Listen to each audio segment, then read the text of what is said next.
President Trump outlined some of his objectives for this operation in Iran earlier today. He talked about destroying the country's missile capacity, as well as annihilating their navy, ending their nuclear ambitions, and preventing them from funding and arming external terror groups. Of course, we've also spoken with members of Congress who say regime change is part of this. So consider that. That is not what the administration is saying. In fact, they're saying that is not what this is about. But the timetable on this operation remains unclear at this point in time. The president told our colleague Jake Tapper he thought it would be 4 weeks, but he later said the operation was ahead of schedule, but it could also go on longer.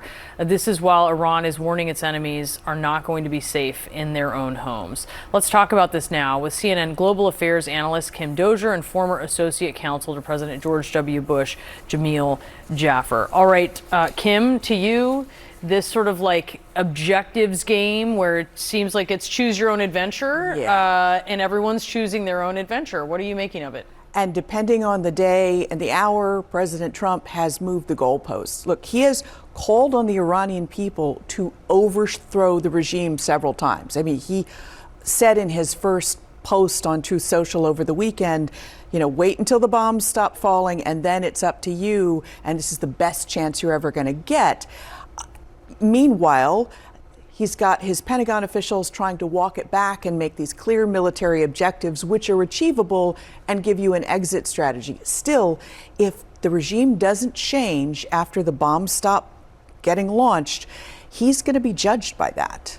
I wonder, Jamil, if you think those objectives are achievable with only airstrikes, because, for instance, if there's a lot of nuclear material in this very mountainous, huge country, some of it may just be hidden somewhere. How do you secure it without service members on the ground? Well, Boris, that's exactly it. It's going to be very hard to do that. We saw that from the air. I mean, the Iranians know what the capabilities of our massive ordnance penetrator are. They saw it in Operation Midnight Hammer. They've buried their tunnels deeper, and they've almost certainly got covert facilities. So there's no doubt in my mind that if not today, the Israelis will have boots on the ground. Whether opposition forces are like, they will have to go into those tunnels if they're going to take out that nuclear program. So that objective is going to be very hard to achieve from the air, if not impossible.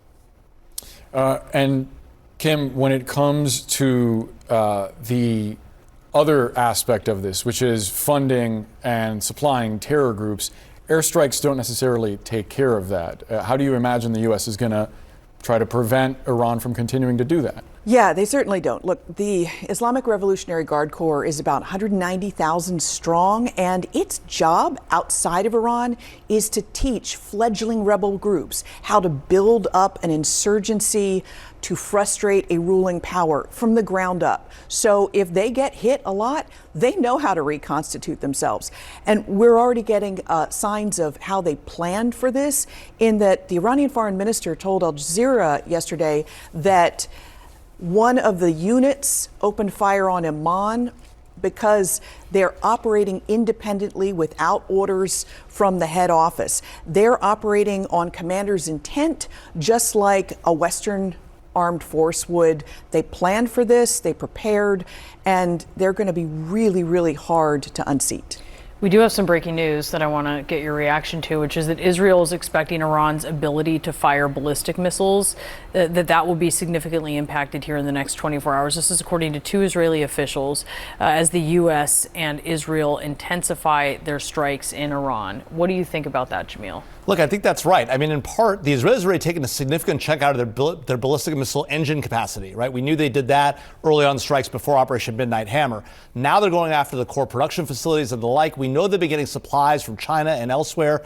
This was a key operation by the U.S. and Israel to take out. So if they're able to do that, that's a huge advantage. Of course, it doesn't say anything about drones. So we don't know about drones. We've seen those tunnel videos. The Iranians have said that they've got those drones stocked up. We'll see if that's true or not. But at a minimum, take out the ballistic missile capability will be a huge advantage for America and its allies in the region. And specifically when it comes to allies that weren't necessarily expecting that kind of bombardment, right, Kim? Yeah, to be on the receiving end. The Gulf countries are going through their interceptors at a very rapid rate. So Israel and the U.S. do have to stop these falling missiles, because once the Gulf countries run out of a way to defend themselves and those missiles start hitting a bunch of targets, then they will be asking the White House, you got to stop this because our populations are now getting hit and we can't go on like this. Yeah, it changes how this war looks. Yeah. Kim, Jamil, thank you so much to both of you.